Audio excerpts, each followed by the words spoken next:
now watching and listening to Championship Online Podcast of the News Channel. My name is Alex. This is my co-host, Rich. And today is a very, very, very special episode here. We have a pro wrestler in the house. Not only that, he's a pro wrestler, he's a fitness coach, he's a martial artist, and he's doing big things right now in MKW China, all the way from China, ladies and gentlemen. We have the very own Somebody Better Pay, Uncle Money. Uncle Money, thank you so much, man. Thank you for having me. Awesome, man. Thank you so much for being on the pod, man. We're very, very excited to have you on. But before we can start the interview, we like to do a segment where we ask 10 fun questions about yourself. Is that cool? We do that for you? Let's do it. All right, Rich, take it away. All right, sir. The first question: what is your favorite movie of all time? The Spider-Man movies. Ooh, nice. Did you like all of them, or specifically like Garfield or Maguire? Spider-Man 1 with Tobey Maguire. There, yes. Yeah. Are you saying he's the best one out of all of them? Absolutely. There you go. Yes. Now I will say this. I think Tom Holland is the best of both Peter and Spider-Man. Garfield, not gonna go there, but I'm gonna say Tobey. I mean, not only is he like our childhood, but I think just those movies, they kind of put superhero movies on the map, Yeah. So I mean, that's you can't replicate what Tobey did. So I say he's the best. Nice. That's very true, especially for Marvel as a kickoff. And Alex and I share the same kind of soft spot, like going to the movies, growing up, seeing him, like, can't beat the original. Yeah. You can't beat it. So the next question, pretty similar. Do you have a favorite TV show of all time? Favorite TV show of all time? I guess if you say all time, do we count Monday Night Raw? That is a TV show. Right. You can count that if you like, or yeah. Yeah. Let's say Monday Night Raw. There we go. Nice. When we get that too, it's kind of like a lot of wrestlers like, yeah, it's kind of a loophole. Like, it'll be Monday Night Raw. I'm like, yeah, we'll agree. Probably same for us as well. Yeah. With the next question, what's your favorite meal? Your go-to meal? My go-to meal. So when I'm in America, my favorite meal is Americanized Chinese food. But by the way, that Chinese food in America, that's not real Chinese food. It's not real Chinese food. It's fake. But my go-to meal, I keep it basic. I say chicken and potatoes. Potatoes. I love potatoes. I can eat that all day. So chicken and potatoes.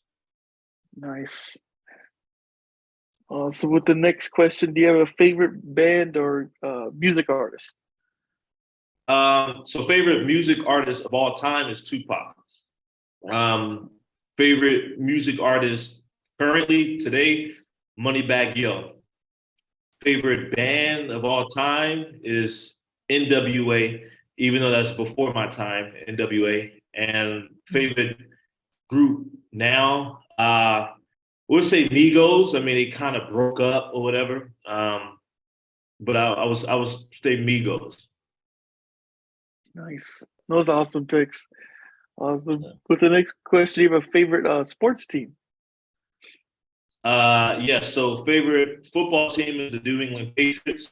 With the next question, what is your favorite sports team of all time? So for footballs, the New England Patriots. For basketball, right now, Golden State Warriors. For basketball, I kind of switch. But right now, it's Golden State Warriors. For baseball, it's the Atlanta Braves. Nice. Awesome picks. With the next question, do you have a favorite book? Yes. So my favorite book is The Rock Says. I read that book. That was like I read that book many years ago. I have read a lot of books, but The Rock Says I would say is my favorite. Nice. I love that. With the next question, outside of wrestling, do you have a hobby you like to do? Yeah, so in my free time, I like to hang out with my friends, um, play video games, work out, um, things of that nature, read, write. I like to do those type of things, when I'm not wrestling. Nice. Before your match, do you have a ritual you like to do? Before my match, really, I always pray before a match, for just have a pray for a good match, you know, for none of us get hurt, just have a safe, good match, That's pretty much what I do before a match, just pray. Awesome. Last but not least, one of my favorite questions. If you could have a match with someone who isn't a wrestler, who would it be? It could be an athlete, a celebrity, a fictional character, anyone who isn't a wrestler. Who would it be? Is not a wrestler. That's a good question. I know if it was a wrestler who is not a wrestler, there's a lot, Can he be my tag team partner, or is it got to be one-on-one? Your call, Alex. What do you think? Okay. Yeah, I'm good with that. Either way. Yeah, tag team partner is cool. All right, Spider-Man is my tag team partner. There you go. Nice. We heard that too. We've heard, right, Alex? I think we've heard what would be the name of the team? So, who I'm going against? Yeah. Ooh, trying to think. You know what? We'll go. Me and Spider-Man versus Jason Lee Scott and Tommy Oliver. Ooh, So it's me and Spider-Man versus the Red and Green Power Rangers. We'll do that. Nice. I know I'm not creative. What would the team be called? Me and Spider-Man.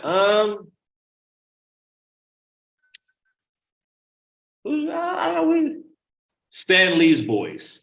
Okay. Nice. Stan Lee's boys. Awesome, man. I love it. Once again, I'm going to thank you so much for being on the pod, man. We're really excited and happy to have you on. And before once you get started with the beginning of your wrestling journey, man, how did you first get introduced into professional wrestling? How did that get started for you? So it was by accident. So I've growing up my whole life, I was obsessed with wrestling, loved it so much. And then I remember when I was a kid, I told my mom, I want to be a wrestler when I grow up. And you know how parents back in the day were, you have to get a job or whatever. You can't dream big or whatever. You know how the parents are. So she killed that dream. Anyway, so I'm an actor.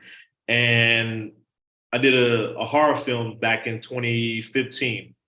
And one of the executive producers of the film, he saw that I made a Facebook post talking about I want to try to pursue wrestling. So he messaged me. He said, "Hey, I'm going to this indie show. You should come with me, make some connections or whatever." And I said, "Okay, I'll go with him." So I went with them. That was my first time going to an indie show. I've been to WWE events, but I've never been to an indie show. So I went to the indie show, saw everything. Then during intermission, tried to talk to some people. And as I was walking, a guy approaches me and he says, "Hey, are you a wrestler?" And I say, "No." And he says, "Do you want to be one?" I was like, "Yeah." And he gave me his card and he said, "Contact him after the show." So after the show, I contacted him and we talked for hours after the show. I gave him a whole background about what I do. And, he was, talking about a lot of things or whatever. And this was in November 2015, and we had stayed in contact with each other. Then January 2016, he says, "I'm going to book you in your first match." Now, never wrestled, never did anything. I got lucky with it. So I was like, "Oh, okay, well." So most people, when they wrestle, they learn the moves first, then they create gimmicks. But I did it the reverse. I got my gimmick and my character first without learning any moves. then I kind of just learned on the way. So, so yeah, he booked me against my first match, and it was like originally supposed to be a squash match. So like, which didn't require much, but then the promoter of the show wanted more. And keep in mind, I've never actually trained. Um, Mm. wanted more. So my opponent, he, basically made it. He made the match longer to where I don't have to do much work, and it still looks good. It doesn't look like I'm a newbie. So I had the match. It went great. Like my whole family came out, the whole church came, everybody came out, and it was a success. And then that's how my wrestling career started. Mhm. Man, I can't imagine not being nervous. I mean, you know, now you're a lot trained and having your first match. I mean, what was it like after the match? I mean, you have your family and your friends there. Did your mom like finally accept that your family and your friends accepted like now you're becoming a wrestler? My mom actually apologized to me for all those years because she said I inspired her to follow her dreams. So women don't really apologize when they do stuff wrong. But my mom actually apologized to me, and that meant a lot. And she, my parents they love what I do. They absolutely love it. They're proud of me. They support, what I do. So after that, like as far as nerve goes, I mean, performing in front of a crowd, public speaking, those are things I'm very comfortable in. So it didn't really bother me too much. But after the match, it was like this feeling that I've never had before. Like, whoa, like I lived my childhood dream. Mhm. And and coming up with the character, and the gimmick, was there any videos you would watch on like certain wrestlers to kind of get inspiration for your character and your ring style? So, like way before I became a wrestler, I would binge watch a lot of The Rock's promos. Um, just not even for studying, just because I was just obsessed. But as far as like the gimmick and character, we kind of just took some of my like real life personality traits and experiences and just kind of just mix it in. So like it wasn't too hard to come up with a gimmick. It was a creative gimmick, but it wasn't too hard. We kind of just, like me and my wrestling manager, the guy that discovered me, he's also like him and I, we still talk uh every week to this day. We just spent hours coming up with the character. It wasn't too hard. And then after that, that's when we started making like character videos and segments and stuff like that. Mhm. And how'd you get the name Uncle Money? Did you come up with it, or was it a friend that came up with it? Like, how did it all get started for you for that? Yeah, I get the access a lot. It's a weird story how I got it. It's super weird. So I used to rap. Well, I Mhm. still kind of do. My interest song is actually me rapping, but Mhm. I used to like rap, and my rap name was T Money. And people from my past life, they still call me T Money. Like people I've known from 2010, 2011, 2012, they still call me T Money to this day. Then, I eventually like stopped going by T Money, not only because I stopped rapping, but I was like, all right, I'm an adult now. Like why I'm not T Money. Um so in college, my friends and I, we would come up with like redneck names just for fun. Like my best friend Raymond, his name was Bob, and then my name was Billy. We just messing around. And then like my other friends was Hank and Tom and Wyatt. We just make just be ridiculous. Then we also had a family tree. Raymond, Bob was everyone's father, and I'm his brother, so I was everyone's uncle. It was just, it was just messing up. I know it's weird. It's stupid. We were just in colleges, whatever, doing it. So I was Uncle Billy. So when we were coming up with the name, I mentioned how I was T Money in this past life, and I'm Uncle Billy in this current life. So we just combined the two, and that's how Uncle Money came about. Mm, I love it. I love it. And especially you mentioned before, like you were doing music, you were doing rapping, and then you were also doing a little bit of acting. But was that originally wrestling the goal, or did you have goals to do other things in the industry? Um, so it's a good question. So really, if I can be honest, if I had to pick between wrestling and acting, I would probably say acting. However, I am an athlete and I'm also an entertainer, and wrestling combines the both. It's like I still wanted to go far in wrestling. That's still what I wanted to do, but acting just happened to be a little bit more just what I like love. So really, when I first started acting, nobody like paid attention. Nobody cared. People didn't even know I did it. I would, I even I have movies. I've showed it to people. People still don't take it serious. But some odd reason, when I became a wrestler, it kind of blew up a little bit. And Mhm. to my surprise, it just blew up. People just knew Uncle Money. The rest, like, it kind of blew up. So yeah, that's kind of. It's like it wasn't. It was really just whether it's wrestling or acting, um, either or. But I know you can't wrestle forever, but Mhm. you can be 60 years old still acting. So Mhm. it's kind of how I look at it. Mhm. And especially having that background in acting, was it kind of easy for you to kind of like do promos and do mic work? Did it come easy for you in the beginning? Yeah, yeah, it did because like like I said, public speaking doesn't intimidate me. It's actually I'm actually comfortable. When I used to do school projects in school, I wanted to always go first. Like when I do presentations, I always want to go first. It's just something I like to do. So coming from acting to wrestling, it was really easy. Like the promos and the mic work that was just normal for me. It was the moves that I had to learn. Yeah. Mhm. And I gotta ask, being, being a fan, who's your favorite wrestler growing up? The Rock. Right. That's Nice. that's my favorite. And do you have like a favorite match of his or a favorite moment? So my favorite match, I would say the triple threat match between him, Kurt Angle, and Undertaker.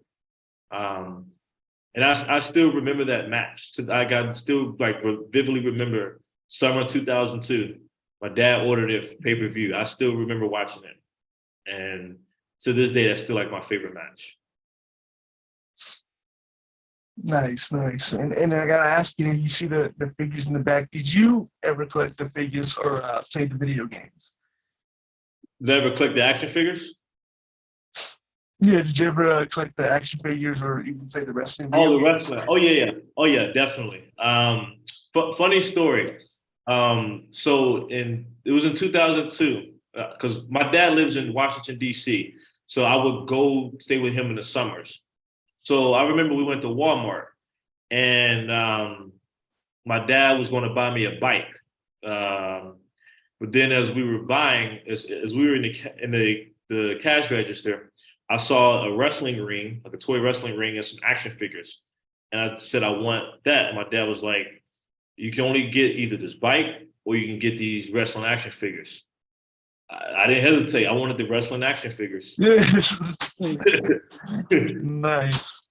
then in 2009, no, 2008, um, my mom, she was going to buy me a laptop, but she was like, you can either, but I also wanted a weight room, so like a at home weight room. She said you can either get the laptop or you can get the weight room. Pick the weight room. So I always have to check. Nice, nice. I know, yeah, I know for us when we were little, it's like you can either have wrestling figures or you have, video game. Like, yep, we picked the we picked the figures. The wrestling figures, But right? yeah. right? And especially, with your career now, you're currently right now in China. So Yes. currently, how did that all get started for you to go over there and to wrestle? Like, how did that get started for you? So I graduated from Kennesaw State in 2016. I have a bachelor's in sociology with a concentration in criminology. And after I graduated, have fun, hanging out or whatever. Mhm. Then after that was all over, reality kind of kicked back in. Everyone either had to go back to school for the next semester, or people were going to their jobs or doing whatever. Mhm. And I got a little bit depressed because I was like, what's next? What the hell? So I didn't really know what to do. And I was trying to, get some more acting jobs, but I couldn't get any acting jobs. I couldn't find any auditions, nothing. So I was like, all right, let me do this real job stuff. But I wasn't getting hired for real jobs either. Um, so I just kept applying, and then nothing was in Atlanta. So I just started going look for stuff out of town. And I got an offer. Well, not offer. I had an interview for a fitness manager job in Washington D.C. And they wanted me to like physically drive there that week for the interview.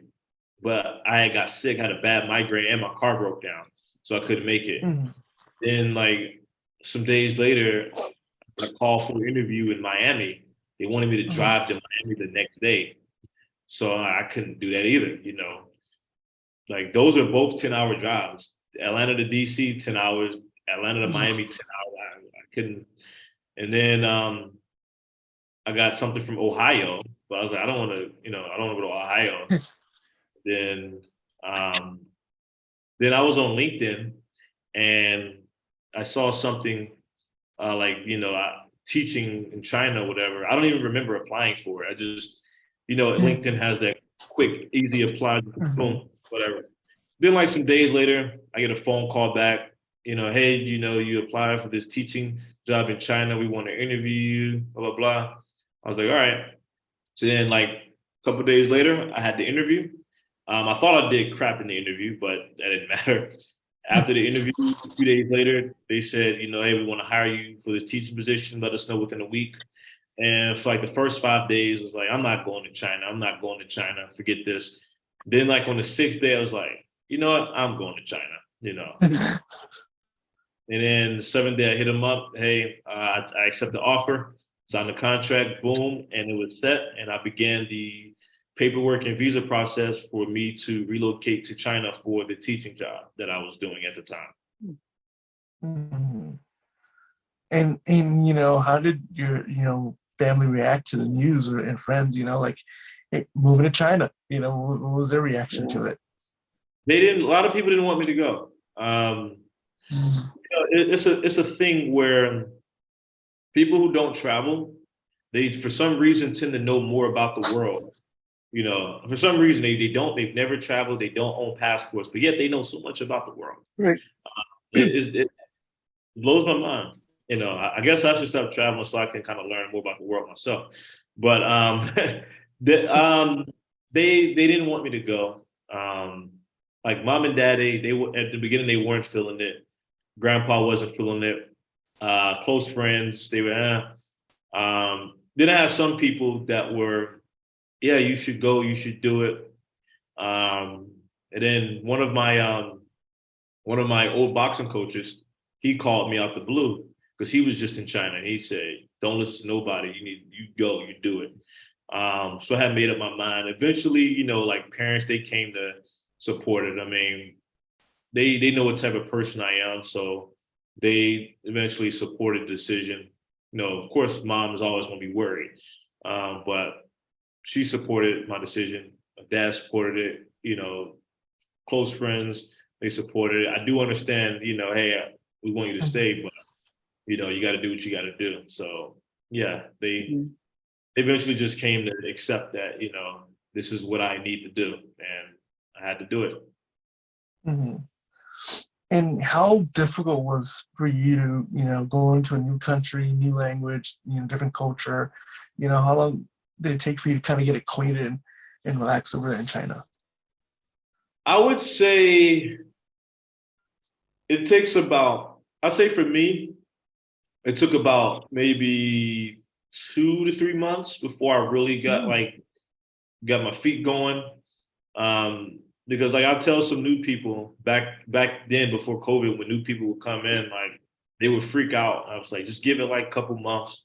It's just like normal. You're gonna hit these rocky roads, It's just quite normal. But it took me about like maybe 2 to 3 months, and then I started getting the groove of things, and things started, going well for me. Hmm. And earlier you were mentioning like the Chinese food from the United States is food over there. You said it's fake food in here in the U.S. Tell us about that. What's different about it over there in China? Okay, so Chinese food, like the American fake one that I love so much. Um, I, well, unfortunate cookies aren't. It's not Chinese. That's not that. That's not. It's I don't know how to explain it. It's just they're different. Like real Chinese food, it's for me personally, it's okay. I'm not like the biggest diehard for it, but it's okay. I don't know how to explain it. It's just different. It's not the same. Like in China, you're not gonna find General Toso chicken, although there is like a restaurant where I live at that actually serves it. But you're not gonna find General Toso chicken, chicken and broccoli, orange chicken, you know, shrimp fry. You're not gonna find any of that. That's not, unfortunately, that's not Chinese food. Um, yeah, I don't know how to explain it. It's just different. Real Chinese food is very oily. I would say that's very, very oily. Mhm. And especially now, living in China, do you plan to kind of go back to the States, or is this something that this is long term, this is permanent for you living here in China? As far as living in China permanently, I'm not sure. I mean, I've left China twice. I've came back.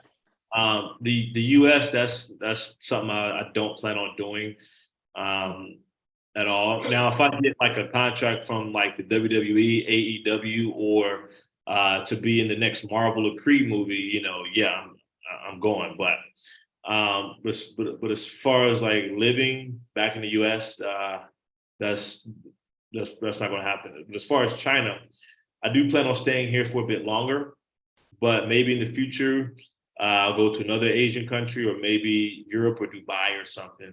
I would really love to live in Dubai. Never been, but I would really love to go there and maybe live there one day. But for now, I'm just in China. One thing I've learned is like the whole planning thing. Like I've planned so many things for future, and then stuff just happens. So I just kind of just go with the flow, whatever life happens. So I can sit there and say, hey, I'm gonna move to Dubai in the next 3 years, and then I don't know, something happens, like something happens. Not bad or good, but just something may just happen where it just throws off everything. So I just live in. And so, moving to China, you take this job, you're working, when did the time come about to wrestle? When did that come about making your debut in China? How did that all get started? So when I decided to move to China, so at this time when I decided to move to China, I took a hiatus from wrestling. I kind of lost a little bit of love for it, and I also wanted to focus on other things, mainly my studies, because like I was like one more semester into graduating, so I just took like a hiatus from wrestling. And when I decided that I'm moving to China, I was like, I want to get back into wrestling. So I just Googled pro wrestling in China. I just Googled it. And I saw an article that came up. And it was an article written by Big Sam, one of my good friends and my tag team partner for the stable. He wrote an article about his adventure wrestling in China. So I sent him a message on LinkedIn, hey, blah, blah, blah, blah, blah. A couple of days later, he responded to me and we talked, and he just told me about the wrestling scene there in China, and how China is. So we stayed in contact, we talked, and then when I moved to China, we talked, and then I got put into the wrestling community. And then I met him like a few months later after that. And that's when the first time I met him, that was the first time we formed our infamous group, the Stable, the most deadliest group in Asia. So we formed that, and that, yeah, that's how it happened. Like, it started with a LinkedIn message from him. I just sent him a LinkedIn message, and I was able to get into wrestling in China. Mm-hmm. And what was it like making your debut? From mm-hmm. I didn't mind it. I didn't mind it. I know I work better as a face, but I didn't mind being a heel because, I'm with I was just arrived to China, and I had already a circle with Sam and Ash, so it was fine with me. Just being the heel. Of course, in China you'll be like the foreign heels. That's fine, whatever. But yeah, I didn't mind it at all. Mm-hmm. And I'm so curious because, especially out here in the States, you hear a lot about, the wrestling out in Mexico, you hear the wrestling out in Japan, but you don't hear so much about it in China. So what's the culture like over there? What's the fans like over there? Like, what makes it different? So the wrestling culture in China is still in its infancy stages right now. I mean, when I got there in 2017, 2018 and 2019, we were really starting to see a rise. I mean, we were really starting to see a rise, but then COVID happened. But it's still in its infancy stages. Now, just like with the whole wrestling culture, now as far as like the crowd and the fans, so I live in South China. And every time we have a wrestling show in South China, we always have an amazing crowd. They get wrestling, they understand wrestling. And then on top of that, most of us, the best talent, we all live in South China. So we have our friends there, we have our friends there. So because of that, that just adds on, even like every time we wrestle in South China, we're supposed to be heels, but I have a bunch of people that come out to support me. So sometimes the other wrestlers, and when you have like your actual friends come out, I mean, of course they're gonna support you. So yeah, that's one of the things I really like. I'm able to bring my group of friends. There's a lot of people in China, they don't know nothing about wrestling. So it's their first time going to a wrestling event, and then they love it. They absolutely, they love it. So I like, it's fun, especially when you have your crowd. Mm-hmm. And what do you think the future kind of is for professional wrestling in China? Do you believe that it'll be in the same category, like especially in the States? Like, you do believe it'll be same categories like New Japan or Mexico? Do you believe that China professional wrestling over there will be in that same category? It has the potential, but I don't personally, I don't think so, because of the mentality here. And the mentality, I just, I believe it has the potential to be big. I really do believe it, because we have fans that come out and support, and we have the talent here in China. We have experienced guys here, like really experienced guys. Like, we brought guys that's been in WWE that's wrestled in China. So it has the potential. But it's just up to if everybody can make it happen. So it's really hard to say. I would hope so, but it's really hard to say. I don't even know. But I do genuinely believe it has the potential to grow. Mm-hmm. And especially, you mentioned, guys bringing from WWE to China. I mean, you have a match, coming up, in a 6-man tag match. You're facing Yoshitatsu, Yeah. who's an ex, WWE wrestler, and Ho Ho Lun, which he was in the Cruiserweight Classic. What are your thoughts on getting the ring with the veterans like that? So I've never wrestled. I've wrestled against Ho Ho in a Royal Rumble, in a Royal Rumble match. But that's about it. Though. I've never other than that, never wrestled with them. But yeah, it's good going against these guys. Their experience, so I can learn a lot from these guys. So I do look forward. I can learn a lot from them, and eyes will be on this match simply because of who they are. So it's my job that I have to step up, and I know I will step it up because like I said, those guys are veterans. So I mean, I can't screw up, but I look for it. And yeah, I think this is a great experience to go against former WWE guys. Mm-hmm. And especially always about that, always been fascinated about this, but was it difficult, especially with the language barrier? Was it kind of difficult to wrestle someone, from China? And was it especially with different languages? Was it kind of difficult to kind of wrestle someone that didn't speak English or different language? So it's like an example. There's one guy I've wrestled, Chinese guy, doesn't speak any English, but Mm-hmm. of course we had someone translate it, and Mm-hmm. our match went amazing. But sometimes it's not language barriers. Sometimes it's just culture. Like they want to get all their stuff in. It's like I'm the big guy, you're little guy. You want to hit me in a Three Amigos and and do the F5. Come on, man. So Yeah. they want to, without understanding the psychology of let's build it up. You can't hit the F5. It looks goofy. So, but as far as the Chinese wrestlers, there's been some Chinese wrestlers I've wrestled, a lot of them actually, and it's always been good. They can wrestle. These Chinese guys, they can wrestle. One of the things about the Chinese wrestlers, they're really influenced by Japan, like New Japan wrestling. So they try to incorporate the Japanese style.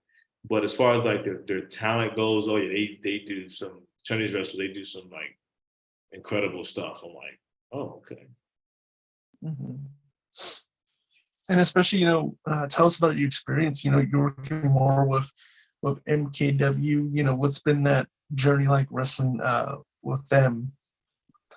So it's been a journey. MKW was the first promotion I wrestled with in China, and one of the things I will say about MKW that's impressive, the longevity of them. Because a lot of promotions in China, they come and they go. But MKW is still standing, even when COVID was happening, which you think, oh, it's over. They're still here, and we have a big show in Shanghai. So it's the longevity.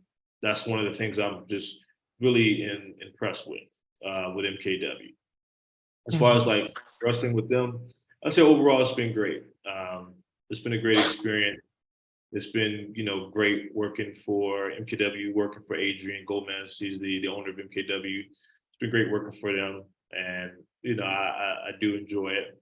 So I'm looking forward to Shanghai show. Mm-hmm. And when you first got brought out to MKW, there was correct me if I'm wrong, but there was a press conference, right? When they welcomed you to promotion. What was that? So I couldn't experience like. So it felt like a star because I've never had this before. That's one of the things I will say. This is one of the things that in China that we get press conferences when we wrestle in these venues, the production is set up really, really nice. So like when I was with MKW, when I first started with MKW, we had that press conference. And I felt like a star, like, wow, I'm at a press conference. Like, whoa. It felt like a big deal, like they made it a big deal. They went all out. So yeah, it was, and this is, and I had people, like I just got to China, met friends, and I had them come out. So it was great. Yeah, I was looking at the pictures and I'm like, man, that's so cool. Because you don't like see press conferences, especially in the States. You don't see that much. So like, Yeah. it felt like a throwback. It was so cool to see that. Yeah. And when you look back so far what you've done in MKW, what's been your favorite memory or like your favorite moment or match so far in MKW? So I would say one of my favorite like memories, moments was my feud with Zombie Dragon. We had a long feud with that. It started with me losing a match, and I got outraged, and I attacked somebody, and then Zombie Dragon was coming to his defense, and then I was, scared of Zombie Dragon or whatever. I was like scared of him. We had a long feud, and it ended with a doubles rules match in Shenzhen, which is the city that I lived in at the time. So I had a bunch of people come out. I was the heel, but I had like my whole squad was there cheering me on. So I think just that, I think during that period, it was just amazing. Like 2018 to 2019, I think were good years for wrestling. MKW actually hosted a match in Nepal. They flew us out there to Nepal, and we wrestled in front of like over 1,000 people in the crowd. Wow. It was well over 1,000. Production was nice. So MKW, they do go big. Yeah. That's awesome. And especially, especially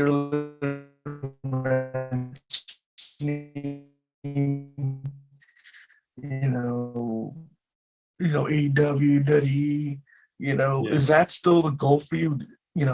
Was that something you would like to go to sign with in the future to work with those promotions, or would you like to go to Japan? Like, what's the goal for you? So really the goal, yes, WWE, absolutely. I mean, that's the ultimate dream, since I was a kid, wrestling WWE. But really, the ultimate goal is to just wrestle, I would love to go to the WWE and headline WrestleMania. But let's say it doesn't happen or whatever, that's fine. My goal is to be an active wrestler, make a living off of it, to wrestle, do what I love.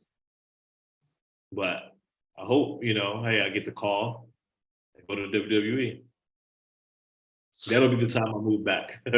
Yeah, right. Move back in a heartbeat. Triple H said, hey, we want you. I'm there. Yep. Nice. And especially, we talked about promotions, but what about, wrestlers? Is there a list of guys that you would like to face in the future in the ring that you haven't got to yet? I'll tell you who I would like to face. So Braun Breaker and I, we both went to Kennesaw State University. So I like to have a match with Braun Breaker. The battle of Kennesaw State. See who's the baddest man from Kennesaw State. But he's actually one of my favorite guys I like to watch right now. Yeah, I'll say that. They have a match with Rock. Ooh. Dream match. Right.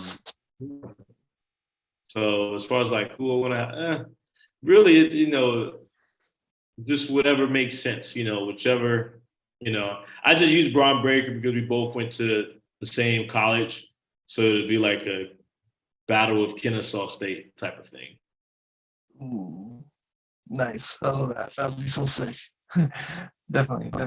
That'd be so cool to watch. And, especially, to finish up, my last question. What advice would you give to someone that wants to be in the business, wants to be a professional wrestler? What advice would you give to someone that wants to be in this business? One advice I would say is I would say keep quiet, meaning there's a lot of drama in wrestling. So there's a lot of drama.